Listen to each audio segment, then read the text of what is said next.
भगवान की, जो भी अवतार के विषय में, लीला के विषय में श्रवण कर रहे हैं, उन लीलाओं को नेत्रों के माध्यम से आप जब देखेंगे प्रभु की झांकी, तो आपको साक्षात दर्शन होगा भगवान का। नेत्रों के माध्यम से भागवत का पान किया जाता है। किसी ने कहा कि भागवत का पान क्यों, भागवत है क्या, कोई फल है क्या? संत ने बड़ा सुंदर जवाब दिया कि हाँ जी, ये सभी पुराणों का एक सार है, एक फल है, सुख मुख विगलित निगम कल्प फल। ये एक ऐसा फल है जो कि अत्यंत मीठा है, बहुत मीठा है, बहुत स्वादिष्ट है। क्यों मीठा है? तो संत ने कहा ये इतना मीठा इस वजह से है क्योंकि सुख मुख विगलित है, यह सुख के मुख के द्वारा बांटा गया है। सुखदेव कौन है? सुखी तो है। और कहा जाता है, हमारे बड़े ऐसा कहते हैं कि जिस फल को तोता मुंह लगा दे वह फल बड़ा मीठा होता है। अब ऐसे कह सकते हैं कि वह फल पहले से ही मीठा होता है, जिसको तोता जानता है कि ये फल मीठा, इसीलिए उस पर मुख लगाता है, या सुख के मुख लगाने के बाद फल मीठा हो जाता है। परंतु ये तय है कि सुख के द्वारा, तोते के द्वारा चखा हुआ फल मीठा होता ही। तो भागवत जी इसलिए इतनी मीठी है क्योंकि ये सुख मुख विगलित सुखदेव जी द्वारा कही गई है।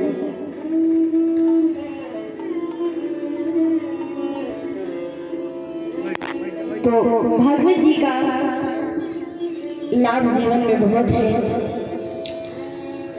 और एक कार्य इनका और है, भागवत जी एक दर्पण का भी कार्य करती हैं। मैंने कल बताया कि गंगा भी है, ये दर्पण भी है। दर्पण कैसे?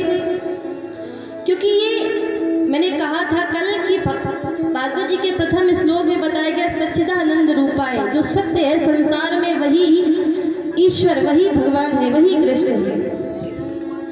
और दर्पण भी बिल्कुल सत्य है क्योंकि दर्पण कभी झूठ नहीं बोलता, वह किसी की चापलूसी नहीं करता। दर्पण आपको वैसे ही बताता जैसे आप होते हो। दर्पण से आप कहो कि मैं तुम्हें 500 दूंगा या कुछ ऐसा कर दूंगा तो मुझे सुंदर दिखा दो, लेकिन आप जैसे हो दर्पण आपको वैसा ही दिखाएगा, क्योंकि दर्पण कभी किसी की चापलूसी नहीं करता, सत्य ही बताता है। एक बार एक माता जी थी, तो किसी गांव में बड़ा भारी मेला लगा। मेले में गई दर्पण खरीदने के लिए, तो दर्पण वाले से बोली भैया मुझे एक बढ़िया सा शीशा दिखा दे जिसमें मैं बड़ी अच्छी दिखूं। तो दुकानदार ने कहा थोड़ा रुपया ज़्यादा लगेगा अच्छे शीशा के लिए। तो बढ़िया बढ़िया शीशा दिखाने शुरू करे अम्मा को। अम्मा ने शीशे देखे, बोले कैसा शीशा दिखाते हो, इसमें मैं बिल्कुल अच्छी नहीं दिखती, थोड़ा और अच्छा दिखाओ। और महंगा वाला बढ़िया फ्रेम वाला शीशा दिखाया दुकानदार ने। अरे भाई तू कैसा शीशा दिखा रहा मुझको, तू बावरा है, तुझे पता नहीं आज से 30 वर्ष पहले मैं इसी मेले में आई थी अपने पति के साथ और 5 रुपया का शीशा खरीदा था केवल, उसमें इतनी सुंदर नजर आती थी, इतनी सुंदर नजर आती थी कि तुझे क्या बताऊं। दुकानदार मुस्कुरा करके बोला अम्मा इसमें दोष शीशे का नहीं है और ना मेरा है, दोष तो समय का है। आज से आप 30 वर्ष पहले आई थी, तब आप जवान थी, ये चेहरे पर झुर्रियां नहीं थी, ये चेहरा आपका सुंदर था, तो आप 5 रुपए के शीशे में भी सुंदर नजर आ रही थी।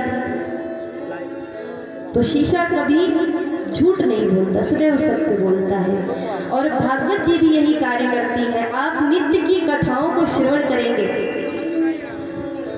भगवान के अवतारों के विषय में। भागवत जी के भीतर जो अन्य कथाएं हैं, अजामिल कथा, गजग्रह मोक्ष, ये आपको बताती है कि जीवन में सत्य क्या है, हमें कैसा जीवन जीना चाहिए। ध्यान से सुनेंगे तो समझ आएगा 7वें दिन कि आज तक का जो हमने जीवन जिया, यदि आपने सभी कथाओं को ध्यान पूर्वक सुना तो वाकई में आपको 7वें दिन ये स्वयं आभास होगा कि अभी तक का जीवन हम जो जिए चले आ रहे हैं, ये वाकई में हम किसी मानव का जीवन दानव का जीवन जी रहे थे।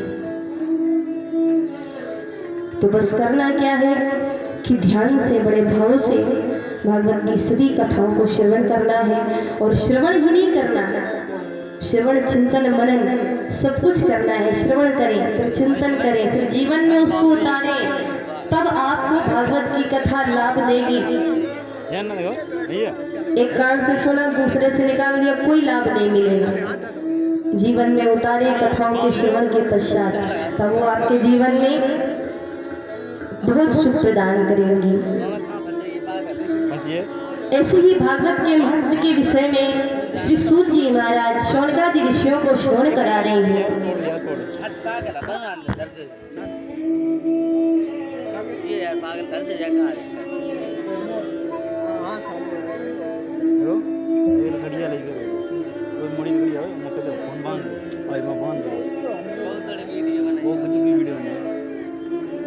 तभी श्री शौनकादि ऋषियों ने 6 प्रश्न पूछे हैं श्री सूत जी महाराज से।